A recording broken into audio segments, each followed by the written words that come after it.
আসসালামু আলাইকুম গাইস। আজকের ভিডিওতে আমরা তৈরি করে দেখাবো ক্রোসেন্ট। তো ক্রোসেন্ট তৈরি করার জন্য প্রথমে আমরা ডো করে নিয়েছি, তারপরে ডোর মধ্যে আমরা বাটার শিট দিয়ে দিয়েছি। এই যে এভাবে দিয়ে আমরা এটাকে সিঙ্গেল ফোল্ড দিব। এই যে প্রথমে সিঙ্গেল ফোল্ড দেওয়ার পরে তারপরে এটার দুই সাইড কেটে নেওয়ার পরে এটাকে বেলে আবার ডাবল ফোল্ড দেব। ডাবল ফোল্ড দিয়ে আমরা আবার সিঙ্গেল ফোল্ড দিব। তো প্রতিবার ফোল্ড দেওয়ার পরে 30 থেকে 40 মিনিট আমরা এটাকে চিলারে রেস্টে দেব। 30 থেকে 40 মিনিট পরে বের করে, প্রথমবারের পরে বের করে দ্বিতীয় ফোল্ড দেব, দ্বিতীয়বার পরে বের করে আবার তৃতীয়বার ফোল্ড দেব। এভাবে সিঙ্গেল ফোল্ড দেওয়ার পরে আমরা চতুর্থবারের সময় এটাকে বেলে তারপরে এটাকে সাইজ মতো কাটবো। কাটার পরে এটাকে এইভাবে হাতের মধ্যে রেখে ফোল্ড করে ক্রোসেন্টের সাইজ দিয়ে দেব। তো ক্রোসেন্ট, এটা তো আমরা নর্মালি ক্রোসেন্ট তৈরি করতেছি।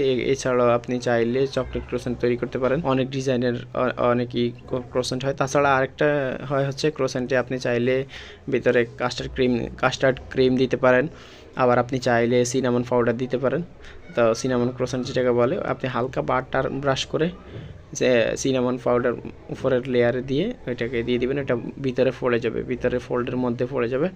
ওটা বেক করলে ওটা সিনামন একটা ফ্লেভার আসে, খেতে খুবই সুস্বাদু হয়। তো দেখতে পাচ্ছেন আমরা দেখাচ্ছি কীভাবে ফোল্ড করতে হয়। তো এইভাবে ফোল্ড করে নেবেন। আমাদের হাতের কাজ শেষ হয়ে গেছে। এখন আমরা এটাকে রেস্টে রেখে দেব 3 থেকে 4 ঘন্টা। রেস্টে রাখার পর এটা যখন ভালো মতো ফুলবে, ভালো মতো দ্বিগুণ হবে যখন, তখন আমরা এটাকে বেক করব হচ্ছে 180 ডিগ্রি সেলসিয়াসে 20 মিনিট। ক্রোসেন্টগুলো দেখতে পাচ্ছেন খুবই ক্রিসপি দেখা যাচ্ছে এবং আমাদের ক্রোসেন্টগুলো খুব ক্রিসপি হয়েছে। তো এইভাবে চাইলে আপনি ক্রিসপি ক্রোসেন্ট তৈরি করতে পারেন। ক্রোসেন্টের জন্য রুম টেম্পারেচার খুবই গুরুত্বপূর্ণ একটা বিষয়।